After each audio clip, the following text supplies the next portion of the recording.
আসসালামু আলাইকুম ওয়া রাহমাতুল্লাহি ওয়া বারাকাতুহু। শাহ মদিনা দরবার শরীফের পক্ষ থেকে সকলকে জানাই আন্তরিক মোবারকবাদ। আমি আপনাদের মাঝে একটি গুরুত্বপূর্ণ বিষয় নিয়ে আলোচনা করার জন্য উপস্থিত হয়েছি। সে বিষয়টি হলো পীরের সাথে মুরিদের মেরাজ কিভাবে হয়, অর্থাৎ পীরের সাথে মুরিদের মেরাজ কিভাবে করতে হয়, পীরের সাথে মুরিদের মেরাজ কখন হয়, পীরের সাথে মুরিদের মেরাজ না হইলে জীবন বিফল, পীরের সাথে মুরিদের মেরাজ কিভাবে করবেন, এই নিয়ে বিস্তারিত আলোচনা। আসুন, চ্যানেলটিতে যারা নতুন আছেন আপনারা সাবস্ক্রাইব করে বেল আইকন বাজিয়ে পাশে থাকুন এবং ভিডিওটি শুরু থেকে শেষ পর্যন্ত দেখার চেষ্টা করুন। প্রতি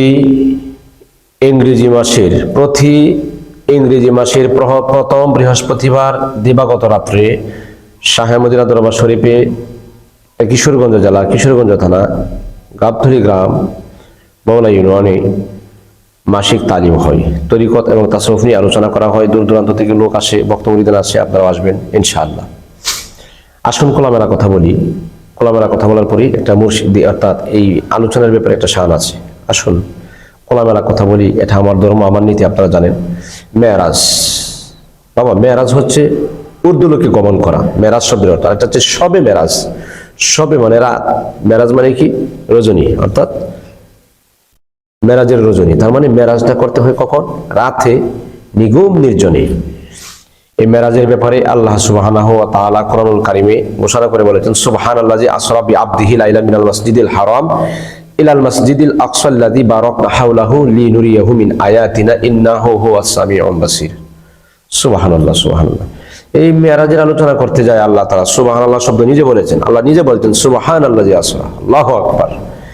মেরাজ মানে একটা আশ্চর্য বিষয়, যে মেরাজটা আল্লাহ স্বয়ং নিজে তার বন্ধুর সাথে করেছেন, নবীজিকে স্বয়ং নিজে দিয়েছেন। এই মেরাজটা আল্লাহ তাআলা তার বন্ধুকে দিদার দিয়েছেন। মেরাজ মানে কি? উপরে উঠার একটা মাধ্যম। মেরাজ মানে কি? উপরে উঠার একটা ধাপ। মেরাজ মানে কি? এক স্থান থেকে অন্য স্থানে স্থানান্তরিত হয়ে যাওয়া, অর্থাৎ নিচু থেকে উপরের দিকে অগ্রসর হওয়া, এটাকে বলা হয় মেরাজ। নবীজিকে যখন আল্লাহ মেরাজ করাইলেন তখন নূরের তাজাল্লিতে নূরময় হয়ে গেলেন।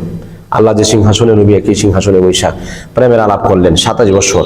চন্দ্র সূর্য যে যেখানে আছে, যে যেখানে ছিল, যত প্রাণী এবং রাত দিন অর্থাৎ যত জিনিস ছিল, কেউ হাঁটতেছে, কেউ হাঁটার মধ্যেই, কেউ গোসল করতেছে গোসলের মধ্যে, মানে একটা স্তব্ধ করে দিলেন আল্লাহ তাআলা। বন্ধুর সাথে বন্ধুর একটা প্রেমের বন্ধন। সুবহানাল্লাহ।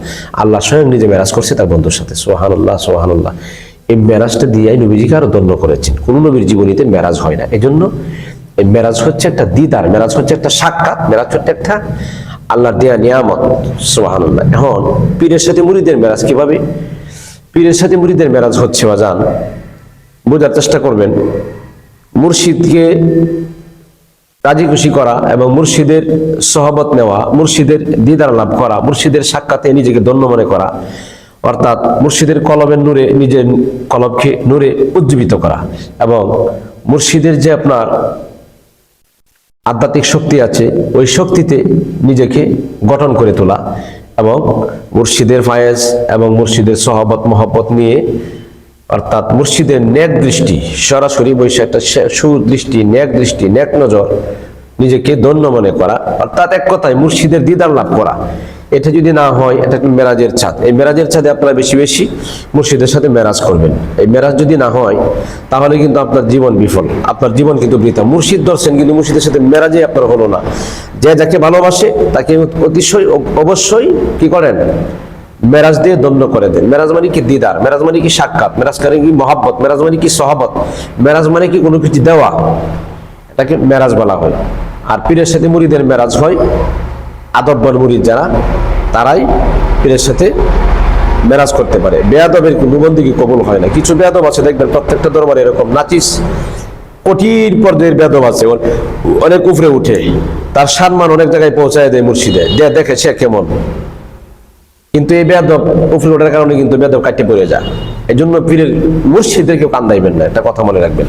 আপনি জীবনে কিছু করতে চান, হয়তো ভালো লাগছে না, আড়ালে চলে যান, আপনি আরেক জায়গায় পান বা ওই জায়গায় পান, কিছু বন্ড পাতার কাছে, পীর ভাইয়ের কাছে দিয়ে কি দিয়ে আমি তা জানি না, আস্তাগফিরুল্লাহ, ও পীর লাগে না, পীর ভাইয়ের কাছে আনন্দ, আশেক ভাই লাগে, এটা আমার তরিকতের মধ্যে, আমার দরবারে কাদরিয়া তরিকায় এবং এই 4 তরিকার মধ্যে আমার মুর্শিদের সিলসিলা এটা আমার নাই, বিলকুল হারাম, আল্লাহর কসম।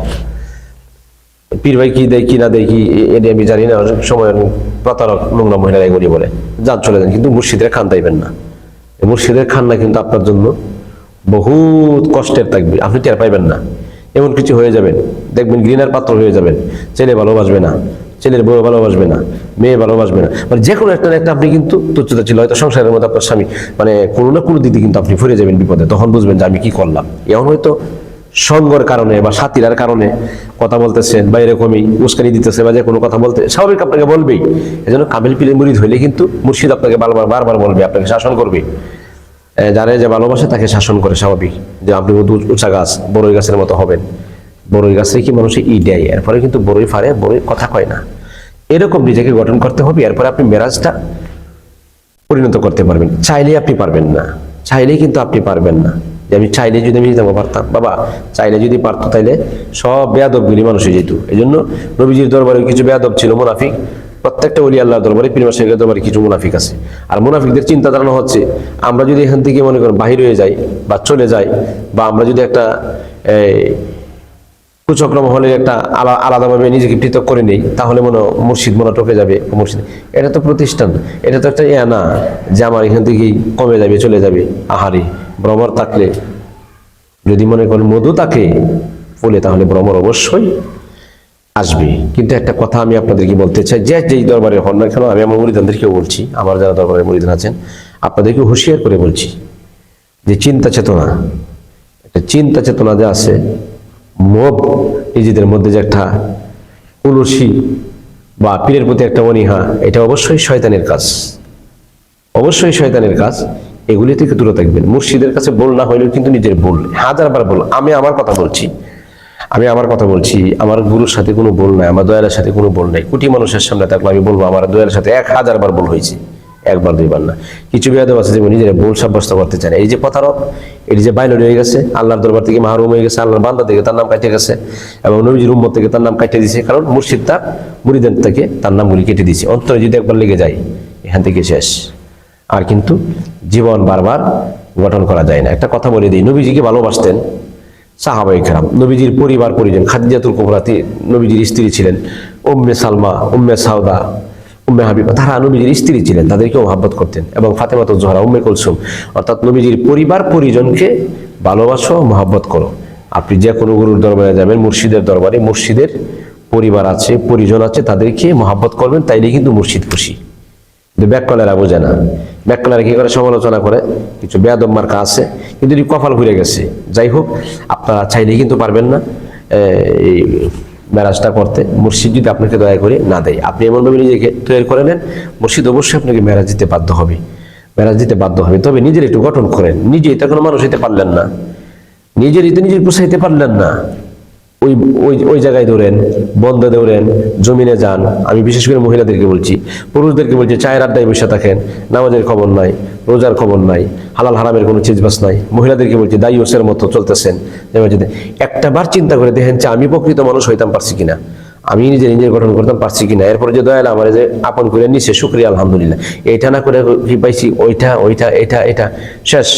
মানে কেরাবার লাগে যে চলে যাবে, যে মনে করে যে মুর্শিদের কথাগুলি যখন আমরা আড়ালে বলি, মনে কেউ শুনে না, জানবে কেমন। আহারে, এগুলি জানার পরে কিন্তু বলে না, অন্য তহমত দেয়, অন্য কিছু দিয়ে এটা কাটায় নিতে চাই, কিন্তু ব্যাককলটা বোঝে না যার।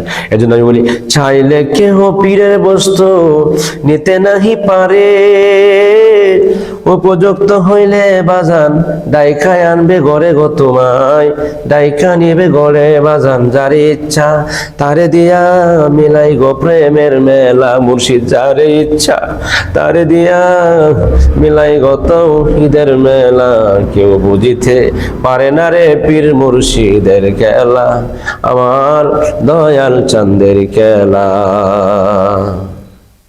প্রিয় দর্শক, স্ক্রিনে দেওয়া নাম্বার আছে, প্রয়োজনে যোগাযোগ করবেন। শাহে মদিনা দরবার শরীফ ইউটিউব চ্যানেলটি আপনারা নিয়মিত চোখ রাখবেন। ভিডিওতে লাইক, কমেন্ট, শেয়ারের মাধ্যমে মতামত শেয়ার করে দিবেন, কমেন্টসে মতামত জানাবেন। আজকের মতো এখানে শেষ করছি। যারা নিয়মিত দেখুন, সকলে ভালো থাকুন, সুস্থ থাকুন। আসসালামু আলাইকুম ওয়া রাহমাতুল্লাহি ওয়া বারাকাতুহু ওয়া মাগফিরাহ।